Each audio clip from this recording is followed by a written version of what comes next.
Zanu PF rebels have initiated a process to recall President Emmerson Mnangagwa from the presidency, ZimLive has reported.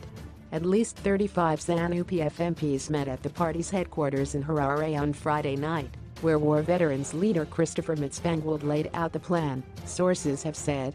The rebels are said to be considering a wildcard candidate to take over.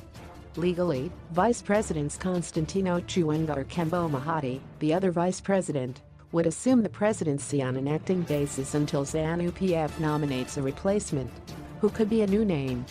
The rebels are supported by Zanu PF heavyweights who were sidelined by Mnangagwa from his cabinet, among them former Finance Minister Patrick Chinamasa, Zanu PF Chair Mnangagwa and Albert Mpofu, the former Home Affairs Minister.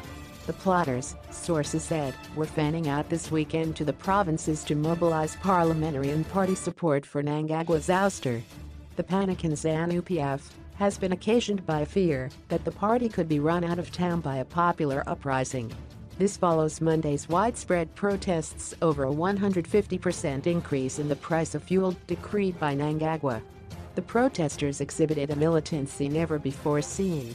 For Mutsvangwa and others, who have traditionally been Mnangagwa loyalists, there is a second added danger that the military faction in Zanu PF could seize control of the party and banish them. The calculation by the rebels is preemptive.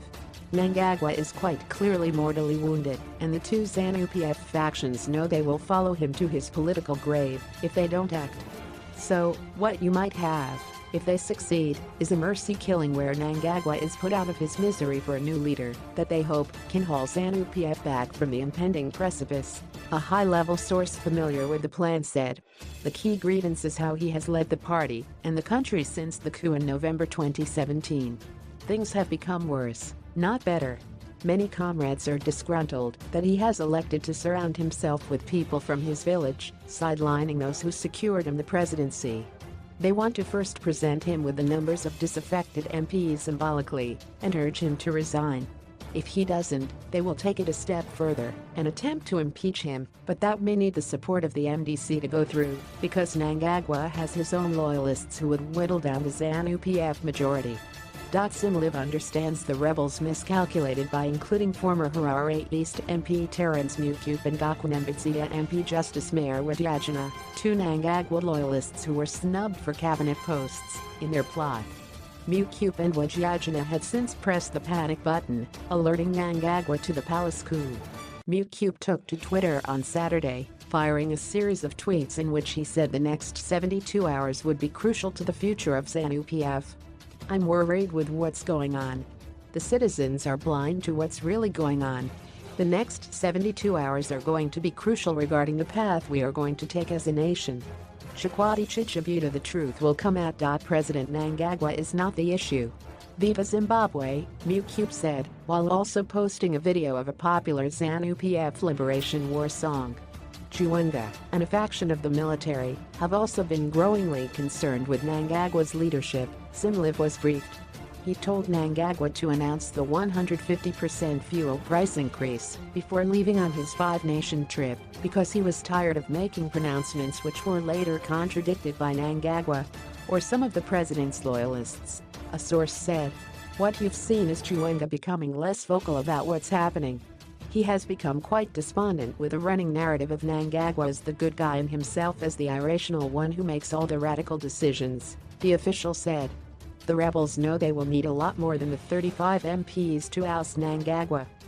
Although sources told ZimLive the plot was viable, the military, which plays a significant role in Zanu PF politics, could yet weigh in on the side of either the Mnangagwa or Chiwenga factions. Mnangagwa remains in Eastern Europe, where he is begging for a bailout to kickstart Zimbabwe's failing economy. He is expected to attend the World Economic Forum in Davos, Switzerland, this week, but the longer he stays out, his opponents will feel more emboldened to push through their daring plan. It will certainly become clearer after the weekend what shape the rebellion takes, our source said. There are so many dynamics at play, but what cannot be denied is that Mnangagwa's presidency has hit the buffers. He came in with a lot of goodwill, some of which he bought by dumping his friends. Now, that goodwill is gone, and those friends he cast away on his way up are ready to twist the knife on him. The opposition is knocking at the gates, and the Zanu PF home is in turmoil. It's a boiling pot. You have to say anything is possible. In March 2018, Mnangagwa told of the plot to impeach him. He was speaking at the conclusion of Zanu PF's primary elections. Some of those who have won these primary elections have two minds. They have gone to join the Zanu PF wagon using various tricks, money included, to be elected, with a possible view that once in parliament, they will band together and move a motion of impeachment. He said, "There are two things I would want you to know. First, you must realize that the Constitution provides the basis of impeachment, and such basis must be fulfilled before impeachment proceedings begin. Second, our Constitution provides a tool, an instrument to chuck out from Parliament any member who we think is not Zanu PF anymore." MQ promised to give us a comment, but had not done so by the time of publication.